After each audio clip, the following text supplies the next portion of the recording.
All right, guys. Welcome to the next Prophecy Cup weekly review show. Minutes from now, I'm I'm now like, what undeafening so that the other two boys can hear. Hey, how's it going? So today, right now, we got with us Astrus, who was on a hiatus last week. If you want to Hey, say what's hi. up? And we have returning from the only person to be here every week besides me, Vaughn. Yeah, I And am. Hopefully, Happy in to be here. a little bit, we'll have DTS. We have his predictions and stuff. So if anyone wants to take some free shots at him before he comes into fire back, now is your best time. Anyways, hopefully he'll be joining us soon so he can talk through all that regardless. So anyways, let's just jump into what happened last week. So Astrus, since you weren't here to talk about your predictions last week, how about you walk us through what happened? Damn, I have to walk us through it all? Yeah, go for it. So, week 2, first game of the week, we have Sentinels versus Vortex, which is, as you could see in the Discord before, there's a little controversy, but whatever. So, we all had, well, whatever, it doesn't really matter about our predictions, let's go straight into it. Actual, Sentinels 2-0'd versus Vortex in a pretty, commanding series all over. Not much to say about that. Do you guys have anything to say about it? I mean, the main thing I would say is both sides were using subs, so it's kind of a weird series. For anyone who isn't involved directly in the league, our actual whole day selection system got changed simply because this was like the first series in the first day, and it was kind of a mess for teams scrambling to find subs and everything. So I don't know how indicative this series is of both teams, but I think Sentinels definitely looks stronger and Vortex definitely looks weaker than intended, regardless. So, I guess I'll just go in the second one. Second one, we have Crusaders versus Leftover Lads, which I'm the only one to get the correct winner and actual score, and that would go to Leftover Lads 2-1 against Crusaders. What are you guys' comments? Because I'm pretty biased in this series as a whole. Oh wait, Vaughn's muted. Okay. Oh, okay, well, Vaughn muted himself, but this series was basically Crusaders took pretty good control in like game 1, and then basically really bad drafts game 2 and 3, as well as one of our starting members couldn't show up for the series because of internet issues, and then Leftover Lads also just had a really good performance after replacing their, I believe, mid laner and support, correct? Yeah, since the week before, yes. Yeah, and anyways, so they had a much stronger performance, and I think Crusaders also had a weaker performance than most people were expecting. I know there was one prediction of a 2-0, and most people had it our favor, but they ended up coming out. I mean, it was still somewhat competitive, but game 3 was pretty much just us getting steamrolled, to be honest. Okay, so going into the third series, we have Bad Boys versus Sad Boys. Oh, what Probably a great the- series. The weirdest name of this at all, you know. So, I know Vaughn, you're in the game. Let's see what you think about it. Okay. We smurfed games 1 and 3, and then we got unlucky, and our top laner DC'd at 1 minute in, and we had to play game 2 as a 4v5, but that was just the big brain play so I could get a prediction correct. So that was intentional. That was intentional DC. We DDoSed our top laner and then scrambled for a sub just so we could get the prediction right. Thanks. Yeah, just so you and me can get the prediction right. Yeah, that's true. We just wanted to make Fug look even worse. So, shout out to my top laner for throwing that. Hell yeah. I'd say our fourth series, which is definitely the most question mark looking at our predictions, was Baby Shark versus GT Not Cannon, and we all predicted 2-0 for Baby Shark, and it was the exact opposite. It was 2-0 for GT Not Cannon. So, Bug, how do you feel about that series? I mean, to be honest, I'm kind of worried for Baby Shark now, because this is almost exactly how Hamilton and Overrate's last team went, where they were like destroyed play-ins, super hyped team, like probably everyone thought they were the best mid jungle in the league, and then they come in and like play way too forward and get caught and die and end up losing every series. So Yeah. I'm hoping their team doesn't do the same thing and they get back in form and play like they were looking in the play-ins, because I'd rather not a repeat of what happened last season where their team just kind of blew up. I don't know, I could point out something that I said week 1, which was that if you play to the opposite sides of like Over and Hamlet, which like, I mean, if you don't go towards them and you go towards the side lanes, you literally just start winning the series. And I mean, if you look at it, Opposing played pretty well. I forget GT, fucking Freshburger played all right.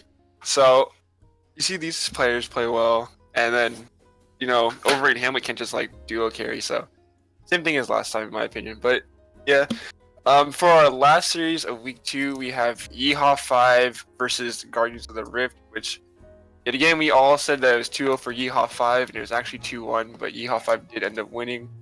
Vaughn, what are your comments on the series? Yeah, I mean, honestly, it was almost a 2-0 for Guardians of the Rift. Like, Yeehaw 5 looked like they were griefing at some points. Honestly, when you were about halfway through game 2, I legitimately thought it was just about to be a 2-0, but then Guardians riffed hard through. Also, Urgot's a pretty busted champion, as Kyoshi demonstrated in that game. But that was definitely honestly, bigger surprise on GC Not Canon and Sentinels and Vortex. Like, this week was full of surprises, but Guardians of the Rift took Yeehaw 5 to pretty much match point. I mean, game 3, they got rolled, which is what we originally expected, but that was a way stronger showing than I expected. The biggest thing I'd say was surprised was they had a sub support first of all, which is sometimes Jace, and then they were playing Yangsu, who's the lowest rated ADC by a lot in the bot lane, and they actually were winning bot game 1 and 2 in lane. Like, especially like game 2 in the like early game, sometimes Jace is just like 2v1ing on Tom Kench basically and just like murdering people, and he's like pretty sure he's like a jungle top main, so that was like pretty crazy. But anyways, moving on to the prediction leaderboard. So people did not get very many points as opposed to last week. Astrus got the most with 5, which is like a 50% prediction rating. Loker only got 1 right, so he got 1 Loker. Point. So he's got a bit of catching up to do at 4 points right now. And Vaughn still got the lead though over Astrus because he had perfect prediction week 1. That's pretty nice. But Astra's actually catching your ass, so he's only down 1. Yeah, I'm only down 1 point, bro. I'm coming for you. All right, we'll see. Anyways, moving on to the standings. So we actually have a standings to look at this week, where there's kind of like 3 groups or so of teams. So the 3 2-0s, 3 0-2s, and then 4 middle of the pack teams. And so we can start like talking about which teams you think are certain playoff teams, and which teams you think are like looking like they really have to change something and they're like not going to make playoffs at this point, because it's only 2 games, but there are kind of groups being made. Okay, so if you're looking at looking at the bottom side, I'll say just like the setup, the bottom 4 or 5 teams alone, I'd say that the places that they're in now is probably be the same for the most part. I can see Baby Shark going up. I don't see like Guardians of the Rift and Crusaders going up where they're at right now, just their play-wise and everything. The group in the middle, like anywhere from 4 to 7, there's definitely some teams that are a little bit better. There's definitely teams a little bit lower in the skill of those 4 teams. But in my opinion, any of these teams are in top 6 for playoffs. So we'll just have to see what comes of that. And I'd say in the first 3, there's some teams that look like they're kind of like struggling a little bit. Honestly, even though they're 2-0, they doesn't look like they have like the best games ever. So I can see the top 3 shaking up a little bit. All right. Anyways, moving on quick. Let's go to our week 3 predictions. So Loker's not here, unfortunately, to talk through his or DTS, but we have them there. So if anyone wants to take a screenshot now and put it in Gen Chat after your series, so you can flame DTS or Loker, now's the time, or Vaughn or Astrus. But if you want to flame them, you can talk to them in chat now. Anyways, let's just go through quickly some of the series. So for Sentinels versus Yeehaw, you two disagree slightly. You each have picked a different winner, but you both think it's going to be a 3-game series. So just each of you give me why you think one team's going to win. So let's start with Astrus. So I think this is the 2 of the top teams. Well, sorry, Sad Boys is definitely one of the top teams right here. Or sorry, not Sentinels. Sad Boys is the top team right here, but Sentinels versus Yeehaw, they're definitely 2 close teams. They have very different playstyles in general. I think if Yeehaw plays to their stronger points, they're gonna win. I do think it's gonna be a close series though. So like I said, 2-1 for Yeehaw. And honestly, I kind of did it to spite Vaughn, just so I can get more points if I'm correct. So. Well, that's fair, because that's why I did 2-1. So after there's so many upsets last week, I figured I'd have to have at least one series a week where I predict an upset, even if I've rated a team highly than another. And I think this is the biggest potential for an upset. because last week showed that Yeehaw aren't unbeatable. They're not indestructible just because they have really good players. And I would argue that Sentinels is just a stronger team than the last team. And Sentinels bot lane especially has looked really good. They've consistently put up really, really nice numbers and been the win condition.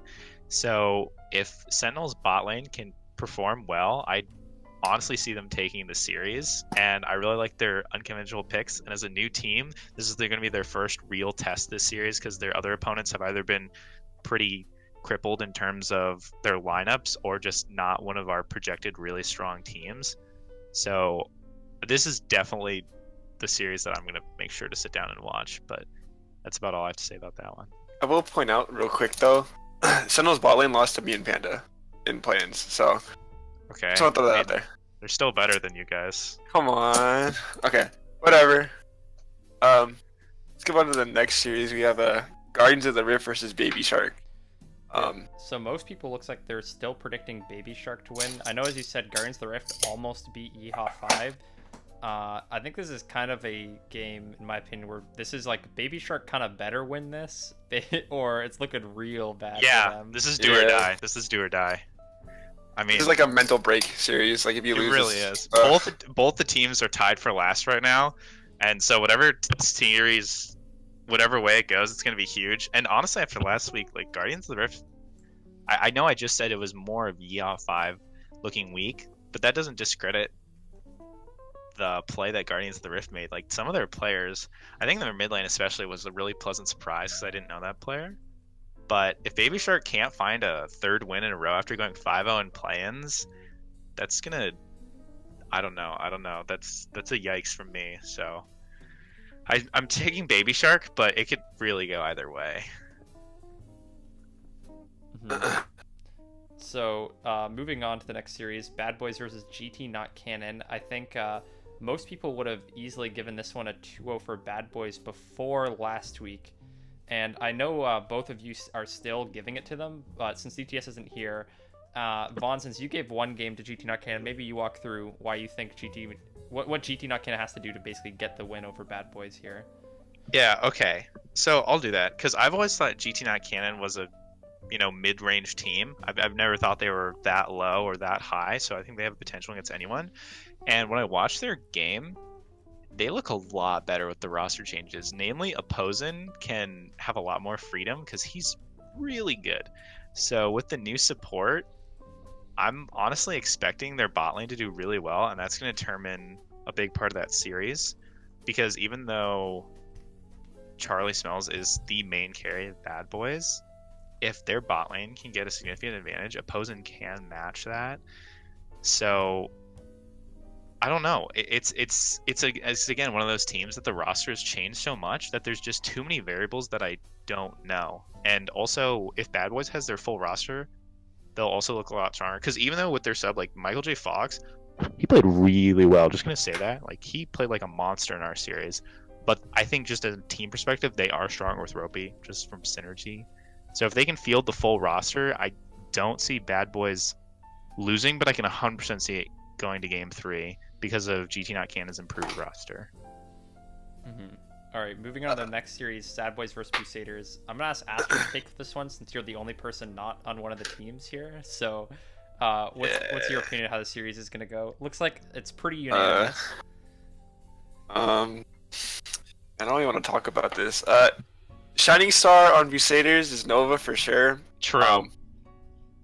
IRL Enjoy is definitely still a better jungler than him. So if you're getting your jungle is gonna be like probably not even, and the rest of the lanes aren't even with like the new revamped roster with Drowsy AD carry, me top lane, and D5 Police mid.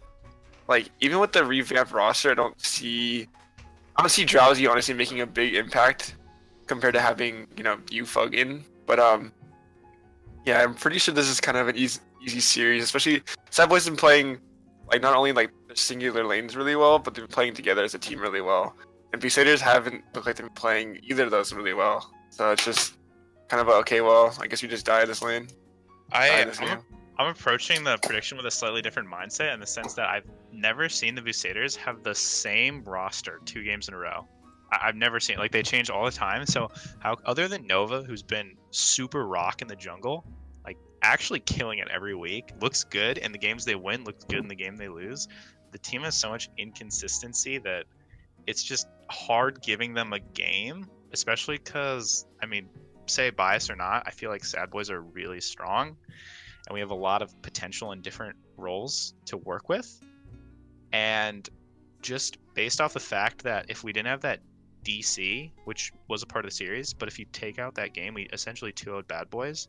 I don't think anyone would say the Crusaders is a stronger team than Bad Boys. So the logical conclusion would be that that would be the same result as well. But I don't know, Fug. What do you think? Well, I'm just kind of laughing to myself because I didn't really say anything, but basically my team was, I'm a sub now, right? If anyone who's Yeah. the roster changes, so my team's been scrimming Sentinels the whole time we've been here, and I just see Nova and Collinator talking mad shit to each other in Twitch chat Yeah. the whole time you've been talking. So to be honest with you, I've just been reading that and then looking in our Discord to see what the hell happened in the script, because yeah, pretty funny to that. But basically, yeah, we basically have to improve a lot for us to have any chance against Sad Boys. We scrimmed them beforehand with our original roster and didn't go very well. And I think Sad Boys are looking like the #1 team in my opinion right now. So, I mean, if I was predicting, I'd obviously give my own team like benefit of the doubt, but we definitely have to blow people's minds this next series, so to speak. Anyways, That's fair. for the next series, Astrus, you're the only one to pick your own team leftover lads. Big brain, big brain, big brain. You guys are technically both 1-1 teams, and it looks like everyone's predicting it to be a 3-game series, even though previous to this, I think Vaughn had stated that Leftover Lads were the worst team in the league last week. So what changed your mind so much to give them an extra game this time, Vaughn? My boy in the bot lane, their new support. Not you, Astrus. Don't think I'm talking about you. Yeah. Otenex, or however you pronounce, my man for his points was looking like Kiyoshi in the support role. That's all I'm going to say. Also, their whole roster has changed since plans. Like the whole except for Astrus, everyone's different. Everyone is different, and they all look better. And they've been playing a lot. I know this because I'm their #1 fan, so I lurk in their Discord sometimes and watch. But their jungler has looked really solid as well, even though I just got perm banned. Yikes. Shout out to my boy though. And based on their series last week, there's solid improvement. So I see this going to game 3. If Vortex doesn't have their main roster, they could win. Like the Leftover Lads could 100% win. If Vortex has their main roster, I'm predicting the Vortex W just because the team is so stacked when it has all 5 of its members and they're ready to play. But I'm just saying, Leftover Lads definitely not a bottom team anymore after last week. All right, so that means for taking them to 3 games, Crusaders are also a decent team by inference, right? Question mark XD. Anyways, moving on to the team power rankings. Now that I asked that question, because our team has been unanimously ranked last place, let's just go through what mix-ups you guys noticed from the previous week to your power rankings this week. So obviously one of them is going to be Leftover Lads skyrocketing up, moving on average almost 3 slots up, and Crusaders skyrocketing down even more, moving 3 points down. Skyrocketing down. Yeah, as well as GT Not Cannon as well, moving up 6 points on average. So what do you guys think is like the big changes for specifically those teams? GT Not Cannon, Leftover Lads, why are they moving up so much? Honestly, I feel like we already talked about it, but I feel like the biggest surprise is so far Baby Shark, because with a lot of teams from the plans, it's sort of tough to tell how they'll do. And in the first weeks, you can make any assumptions, but Baby Shark just seemed like such a strong team, and they're dropping games repeatedly, which, you know, the lower they go, that bumps up teams as well. But I've always had GT Not Cannon around the same spot, and I think with their roster upgrades, they are a fringe contender playoff team. It's just too hard still. I feel like all the teams are still trying to settle their rosters, and it's still too hard for me to see how they'll eventually settle into place. But definitely Also bigger surprise is we all pretty much underrated Sentinels early. I mean, DTS isn't here, and his ratings are just completely different than Astrus and I, to be fair. But I think Sentinels are the biggest surprise of the season in Baby Shark so far. But I know it didn't really Okay, wait, answer. hold the up. question. Let me, like, okay. Oh, you want to honestly, say something? Go fuck for it. GT Cannon, whatever, anything because bottom 4, whatever, who cares? I'm just honest with you, okay? Sad Boys, Bad Boys, 100% like top 2 in my opinion. Bad Boys had an unlucky game against Sad Boys, but it was a close series. I mean Was DC, it? but whatever. Was DC, whatever. Was it a close series? So, Was it a whatever, close whatever, series? whatever. Did you watch it? Was it close? It was pretty close. I mean, A y'all lost 25-minute FF and a 25-minute stomp is close.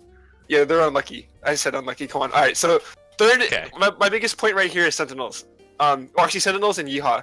So they have two. In my opinion, Sentinels and Yeehaw have two very different playstyles. Sentinels mostly playing for like a cohesion team comp. Like they're just playing together. For Yeehaw 5, in my opinion, play more of like a solo queue type play. Like you see again in their series against Guardians of the Rift. It went to 3 games. It was honestly pretty close. But they do have the stronger players in like a solo queue sense. Yes. You look at. I would say that series was close. I would agree with you. That is a close series. So much. So, yeah, Yeehaw 5, in my opinion, is overvalued. At the same time, I'd also want to put Sentinels at overvalued too. They played two, honestly, lower end teams, teams that didn't look too good, and I think going into later series where they actually play teams like Sad Boys, who else they beat? They played Vortex They and beat Vortex with Kurama Guardians. Bot and a Yeah. sub and Guardians of the Rift. So like you're beating like teams that Vortex is gonna bounce back 100%, and then Guardians of the Rift are obviously like the bottom team, but Vortex was playing with a bunch of subs. Yeah, you guys had a sub, but Vortex their mid laner 80 carry. So right now, Sentinels look really really good, but am I opposed to them dropping down later on? No. So when DTS puts Sentinels at 7th, I honestly kind of sit there. I'm like, yeah, that kind of makes sense. They're in that group of teams from like 7th to like 3rd or 4th that could all switch around. In my opinion, like that group of teams right there could all switch around. And yeah, right now they look really good, but later on they could look a little worse. Same thing with Yeehaw 5. I think if people start beating them in a team sense and not playing them to like the solo queue like the way they do, they'll start winning games against Yeehaw 5. Yeah, I'll agree with that too. I mean, Yeehaw 5 is super individually good, but in terms of playing as a team together, it's not there yet, and so that's where the weakness lies. So I'm reluctant to put them number 1 again. And then it's honestly so hard. Like, I know we were going back and forth about it, but I want to touch on what you said. Like the positions of like 3 to 7 or 4 to 7. It's so hard to rank the teams because it feels like there's just so much change happening all the time. Like every time I tune into a stream, the team I expect to win isn't winning. So it's so difficult. But I will say the Buceters can definitely, they're not necessarily a bottom tier team because the team is completely different than the team I ranked them as last week. The whole team is different. And they had, I heard they had better results with this new roster when they played other games outside of their official series, so we'll see. And also Guardians of the Rift, if they can keep up that upswing from almost 2-0ing Yeehaw 5, like that's a pretty big deal. Like I don't think a lot of teams could 2-0 Yeehaw 5. I just don't, and they almost did. They didn't, but you can't discredit what they almost did. So I think the bottom 2 teams definitely have room to go up, and your team does too, Leftover Lads, if your roster can stick together and perform. So the teams that you said could potentially go down, I can also see the teams that we've all rated pretty low also going back up. So it's just so hard to fucking tell. Go next, honestly. The first couple of weeks are always a little unlucky when it comes to rankings and everything. Once you settle in a little long, it's easier. Moving on quick, we're going to do our player power rankings. So basically, for anyone who doesn't know, highlighted green means player moved up, highlighted red means player dropped down. So we're just going to touch on the things that changed to make this go through a little bit quicker. DTS hadn't done one of these before, so his doesn't have any coloring. But Vaughn, if you want to quickly go through why your changes happened and what do you think the big movers are in the league right now? Okay, so first off, I want to say Lost in Rotation, I Glory, if they had played, would probably be in the top 5. But there were so many decisions I had to make that I didn't put anyone that got subbed out this week in my top 5. Though I will say that those 2 players are top 5 material. Almost everyone that got dropped from the top 5 are top 5 material, namely Nahor, which probably looks like recency bias. But the reason why Nahor is, I would say, like anywhere from 4th to 6th, and the reason why he's 6 is I just have to make a judgment call. And this week, based off performance, I don't put him in top 5 because other sports played better. But anyway, I want to address that because the dropped column is going to look like I'm griefing. Big changes were... you can see exciting leftover lad members in top 5. Astrus, you're almost there, pal. You're a rising star. Come Keep it on. up. Your jungler... Oh, also Odinex, rising star, 100%. Like, holy shit, that's a gold player? Sign me up. I need a gold player is a monster. Also another leftover lad in the jungle now, Psych Chimps, I think that's his full name. But pretty much the general consensus of my top 5 is Vortex players have gone down a little bit based off individual performances in their series, especially some unusual struggles with Manwalrus in his performance. And granted, he was laning with their mid laners, so there's some difficulty trying to adjust playstyles to match each other, and support and ADC is such an integral combination that if you're not familiar with each other, it'll lower your performance just based off of communication. But Rexalis and Manwash didn't look that good in their series, and neither did Loker. Kurama looked pretty okay, but he was playing ADC, so I'll give him the benefit of the doubt. But just with the unlucky week Vortex had, I had to put the players lower based off this week's performance. There's not enough recency bias is going to be strong because it's only been 2 weeks now. Other things I'm going to mention is I have Chandler number 2 as opposed to number 1 like everyone else. The reason why is I do think Chandler is the best jungler, but strictly performance-wise, I thought Knight of the Zed has been the best performing jungler of the past 2 weeks. I think Chandler is a better player, and I'll stick to that, but I have to give Knight of the Zed props for his performance. So, and the reason why is I think Chandler is super integral in our team because he has 1v9 comms. He's like really good at macro and shot calling, but from everyone else's perspective, you can't see that. That's only something I can see, so I can't really put that and put him as number 1. Otherwise, new additions, Pickaxe has been playing like a god, honestly. Like, so much better than I've ever seen him play, so I had to put him up there. Other than that, iPod Max I already mentioned. And I put Sentinel's bot lane at 2 because they've been looking super slick, but like we said, they haven't really been against insanely good teams, so that might drop really fast. I put Oposin back in the top 5. He dropped out last week, but this week he's back because he's 1v9. Other than that, I've pretty much just the teams that we expected to do well and haven't, those individual players have dropped down in my rankings, just to summarize. But I don't want to capitalize. So if there's anything I said, throw it out there. But Astrus, you have even more Okay, wait. on your list than mine. My changes are because I wasn't here last week, so it's a little this is like play-ins level top 5s for each of them, and then it kind of just jumped to week 3 now. So honestly, my top 5 for top lane have changed a lot too, but he didn't change it. But top lane kingdom first, whatever. My boy Sid Volter looked really, really, really strong.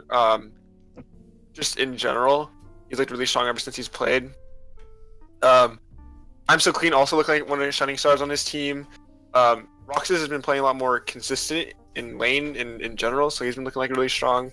Rexalis, that's all I'm gonna say. Honestly, I want to get through top lane real quick, get through support too. So, Morale and Sir Skittles are definitely top 2 supports, 100%. Just you can't even say anything about that. They definitely look like the strongest supports. And the 3 I have underneath are definitely top 5 players, but I don't know where to put them, honestly. Yeah, it's actually so hard to rank support. I actually thought it was so hard. I don't know if you felt the same way. Yeah, it's like Sir Skittles and Morale, like you and Sir Skittles definitely look like the strongest supports, and then the next 3 I'm just like, I don't know where to put these guys at. I actually just sit there and I'm just like, these are definitely like top 5 players here, but I don't know where to. So these 3 right here can go anywhere. For AD carry, kind of obvious. Secretic or Smoking Gun is gonna be number 1. I put Collinator first because I didn't want to put Oposin anywhere higher. But I do think he's been playing really, really well in the games that he's playing. But I will go back to that. They've been playing a little bit lower teams. Devastation looked really good lately, well, actually in general, but that's because he's good with really good support. Opposing got a better support, so he looks really good. T-Crank looked pretty bad this week, so he goes down. I'm out because I suck. iGlory's out because he didn't play. Rising Star I have is Yanksu, because not only is he my boy, but he also played really, really well against the Critic for no reason. That's except true. for Game 3. That's true. Imagine if he'd actually taken a good Keystone or Master. Yeah, if he actually didn't troll himself, he definitely probably would have I don't know. That was a really close series for no reason. For jungle, I think for the most part, number 1 and 2 are the same, so I don't have to talk about them. The only thing is that I really enjoy is number 1. Jesus. Number 3, I have Nova Typhoon because I think he is the one and only shining star on his team, and he's been consistent this whole time, like this whole season. True. He's literally just been like, oh no, when I play against Crusaders, I'm not thinking about, okay, I'm playing against Fug bot lane, or I'm playing against whoever bot lane, my mid lane is playing against that. I'm thinking about, damn, I'm playing against Nova Typhoon, okay? So, he's been a monster, not much more to say that. I don't think he's better than Zed and IRL Enjoyer, just because they have better lanes to play off of. 4th, I have my boy Psych Chimps. Definitely a monster jungler. He came out really, really good in the past 2 weeks, and just unlucky, getting shit on the first week. And then 5th, I have Snap. I'm not gonna say the rest of it, but he looks stronger. In my opinion, looks stronger than Overrate. Overrate's still a good player, but he's just not winning games. And at least Snap Matiti is looking like he could win games. Overrate's not looking like that, so he, I think, deserves top 5. And then for mid lane, which is definitely the most shook up section out of all, I have Charlie Smells first, which is the first time I've ever put Charlie Smells in number 1 ever. Number 2, I have Gerson. I think he's one of the shining stars for his team, Sentinels. I can't even think of the name. Either way, he's like the shining star on his team. Also with opposing the bot lane. Third, Pearson is Blancarosia for anyone who is confused. You're gonna correct me. You're gonna correct me, and then I couldn't think of the team. You got the team wrong. I tell who you're talking about. I can never think of GT not. Okay, don't even try to talk to me. You said Chandler every single time we're talking about IRL and Joylet. Yeah, everyone knows Chandler. Yeah, well, unlucky. I can't refer to him in his in-game name when he enjoys IRL. I have to call him by his IRL name. Unlucky. Third, I have Lost in Rotation, but I kind of subbed that out for DTS this week, only because DTS played the whole series.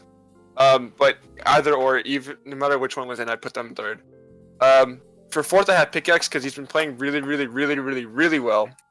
And I mean, honestly, if he plays he continues to play as well he has, he's gonna go up a little bit higher. 5th, I have iPod Maxes, which is another one of the good players on Guardians of the Rift. I think kind of just held down by certain players, but yeah. And then, as you can see, Hideon Blake, Hamilton, and Karama have dropped out. I miss Hamlet. I'm curious, why did Hamlet drop out? Because he played really well in their last series. I didn't think that was... If you don't win, you're not top 5.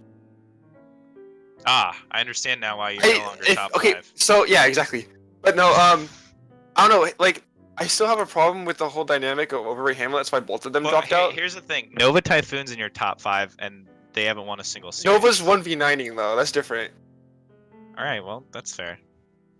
If Nova's a 1v9 and Overrate and Hamlet are 2v8, shouldn't they be, closer to winning? I mean at least Crusaders took us to 3 games. Picked Volibear, and Nova's picking real junglers, so maybe that's true. I'm just saying... Wait, how do you say real junglers? You picked Nunu. I mean, I don't know, dude. Nunu is... I don't know. If you ban Nunu, by the way, you're actually trolling. That champ sucks. Hey, PSA for everyone out there, don't ban Nunu. That champ is garbage, and if you can't play around it, you're garbage. Anyway, not to take away from Nova, but seriously, that champ sucks. But you can continue now. Instead of going through DTS's top 5, we're just gonna say Rising Stars, right? Yeah, let's just take a quick peek at his. Anything we think is trolling? Mighty Mid, Rising Star. My opinion, definitely not a Rising Star. questionable, hard Yeah, I had a questionable. really good one game and then a really interesting 2 games. I tuned in and he was playing Jace. It did not look good, and also he's off roll top. I don't know about that. Not sure. Everyone else I would agree with. iPod Max is looking pretty good. He Psych played Chip's looking mid good. one of the games. It's like Yeah, it was flex. Jace. It was Jace. Oh no, he played mid 2 games actually then. Okay. Wow. I don't even know what role he originally plays. What does he even play, Fug?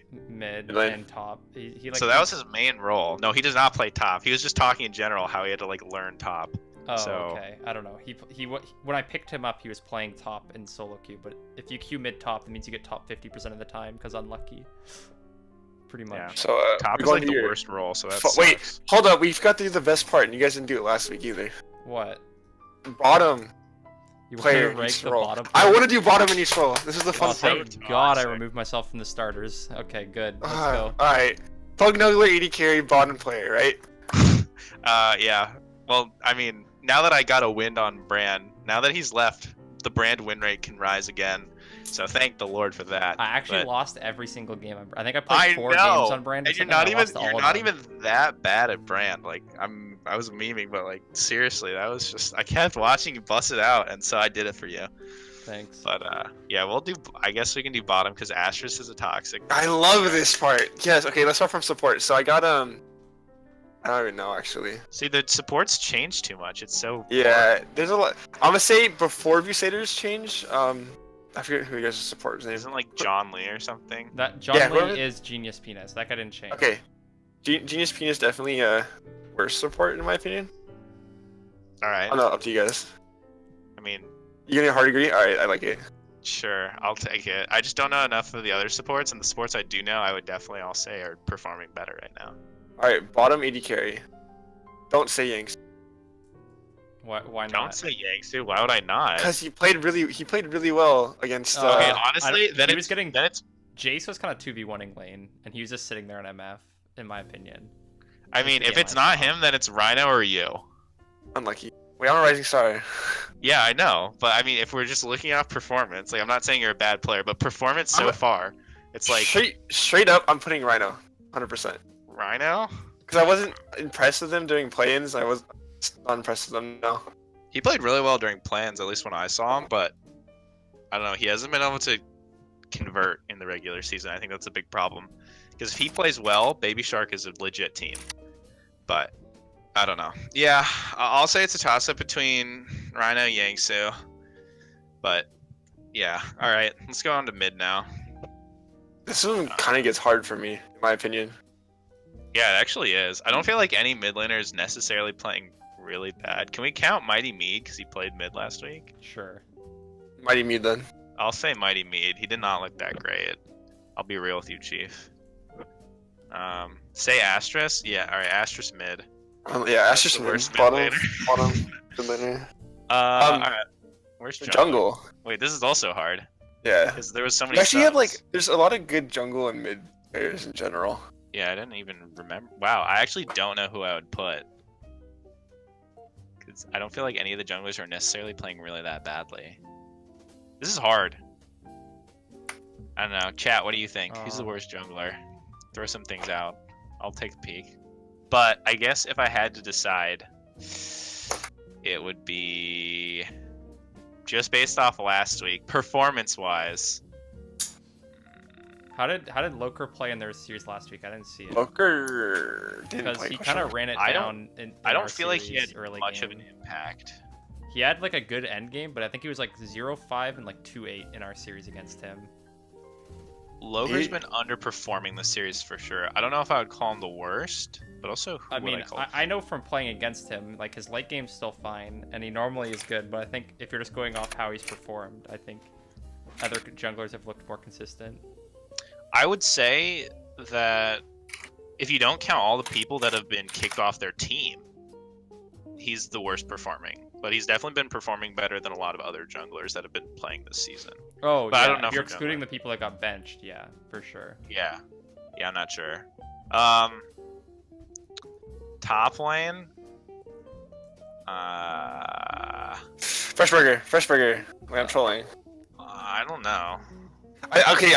Honestly, God, like, okay, so you have Did you just say he played well this week? he played well, but like it's well to Freshburger standard, which is like a bad in general. I mean, So- here's the thing. Here's how I judge top laners. Did they actually help their team win? I don't know. If yes, they're better than the ones that don't. And the person who it doesn't matter, really, they're not an impact in a win and they're not an impact in a loss. It's a toss-up between... I'd say Joe just based off I'd his say build. Josidon. Yeah, I'd say Josidon as well. I mean, he actually played lane better than Cardinal, I think, but then he just like stacked MR into Warmogs against the full AD comp and just did like nothing, and then they lost. Yeah, he doesn't split, and he's not like a great His frontliner. laning was fine, but I think his like general knowledge of the game is not very good. Yes, I'd agree with that. I'd agree. All right. I'm gonna put out Provoli too, though, because he does like the same thing that Joe's been doing lately, and then But he's just like he's literally gold. He's worth gold 5 points, and he like wins lane. he's not even like winning lane. He's just like he's just a sitting more there. valuable Josidon. You just have a Josidon hard on all the time. You always like rate I him don't. Okay, I don't think Josidon's Josidon's that bad because he just sits literally there and week just one, does you're like, whatever. oh my god, Josidon is a top 5 top laner. Like this week when you come back, rising star. Like, no, you have such a Josidon bias. Like, probably is just a lower point Josidon. Literally, the only biased top lane I have is that Freshburger is definitely like a bottom 3. That's the only bias I ever had. Cause I Like him literally, I think of Josidon and Provoli as the same players. They have the same champ pool, they have the same impact, but Provoli is worth like half of the points or a third of the he's points. worth half the points, but you look what his team's doing. It's like, okay, yeah, the high But rank that doesn't players- impact that doesn't impact anything on top lane. You say look at what their team, but you're doing it by position. That doesn't even make sense. You're griefing. I'm saying it's Yeah. Josidon. I'm saying it's Followed by Anyways, Provoli. anyways, I'm just gonna. That's the last one. I'm just gonna move on to my segment. That's now, fair. That's probably a good idea. because you guys have enough of this. So this week for my Bugs Fun stats thing, basically I just looked up which champions are being banned the most against every team and did a top 5 to see basically what's like the feared picks of every team. So Fiora bands. there are My boy cards. multiple people or teams that have like Graves and shit being banned against them. That's pretty common, and I believe Kai'Sa's somewhat common. But yeah, it's kind of interesting seeing like where it's going with this. Like Bad Boys, they pulling out the big Xerath bans because of their mid laner champ pool. Also, 3 of the champs in their top 5 are all just bans against their mid laner. Sentinels, interestingly enough, I think they're the only team that has a Heimerdinger getting banned against them, and it's their most banned against champion. So I don't even know if their ADC plays Heimerdinger that much. I think it's just no one wants to play against that fucking champion, to be honest. So that was pretty interesting. Sad Boys. Also, I want to only just point team out. getting Oh wait, Fiora banned against them, which is pretty Yes! interesting. Cardinals. Thank you for pointing that out. Cardinals 1v9 Fiora player. One day he'll get it and smash everyone, but for now he's shackled to tanks. I want to point out Baby Shark. They have the most consistent 5 bans out of every team. Like every game, there's 3 bans every time. So I think that's a really interesting thing to point out because there's no other team with Yeah. that many consistent bans, and it's obviously the working. only thing I've gotten was every single team's banned my Swain every single game, and then Yeah, I was champs like, cancer. screw this, I don't want to play ADC anymore. It's like Heimerdinger. Nobody Not wants to fun. play against it. Yeah. Vortex, interestingly enough, is the team that I think has the most balanced roster in the fact that every single one of their lanes draws bans, so their most banned champion only has 2 bans. Oh, that is cool. Wow. So Yeah, that's definitely the actually most sick. like balanced roster, followed by maybe Leftover Lads. But Leftover Lads is also because they've changed so many players. It's hard for them to have consistent bans against them. I think is like a big part of it. So yeah, pretty interesting. I think if anyone wants to like screenshot this and look at it, or I believe we have this doc pinned. If it's not, I'll pin it in general or something, so people can take a look at it if they want to go through it more. But those are the main things I found interesting while looking through it. Is just like which one tricks are getting banned out by people, or whose champ pools are being forced. In your thing where the Fiora and Camille are being taken from your top laner every game, so he looks like a tank player. Pretty interesting. And then GT not canon, definitely. I think people are only scared of their mid laner from the fact that their top 4 bans are all Wait, directly holy. against him. Yeah. Pearson is just a 1v9 machine, which I Wow. thought was weird looking at ours, that we only have 1 jungler that's commonly being banned against us, but everyone's like, Nova's a 1v9 machine and he has no champ pool, but no one's banning junglers against Nova. Well, what do you ban other than Zac? Like, you don't want to ban Nunu. There are better bans, right? Because Yeah, you can I guess. target champs that are, like, have more of an impact in the lanes. Like, if you ban out the weaker players, smaller pools, or not necessarily smaller pools, but what the team is comfortable playing. Like I can kind of understand you ban specific things, but I don't know. You got Hecarim bans on there too, so Yeah. Also, for some reason, we got Nivea. I think that's literally both against Mighty Mead. Yeah, that's both against. That was our series against Mighty Mead. Yeah. Oh wow, wait, he plays Anivia? Surprise. I actually, I've never seen him play Nivea, and I'm on his team, but they banned it, so that's beside the point. I think some people just hate playing against that champion, which is fair enough. So yeah, anyways, that's all I got for the stats. Just no real way to put this in a graph or anything, so just gonna display it all at once. But yeah, if anyone has any cool ideas for something they want to see next week for my stats, let me know. Also, one person was asking me in Gen Chat, and yes, Week 2 stats have been updated. They were updated right as soon as the last game series ended, so yeah, if anyone wants to peep those, it's in the Welcome channel, and there's just a website that has overall stats, Week 1 stats, Week 2 stats, and everything, so you should be able to go find it in there. Thank you, Fog. Ooh. Yeah, anyways, that's all we have for today's show, so I'm Fug, this has been Astrus, and Vaughn, thanks for coming along. Unfortunately, DTS wasn't able to be here in Lokers, so hopefully they'll be here next week, so if they get their predictions wrong, people can shit talk them. Anyways, thanks for tuning in, everybody.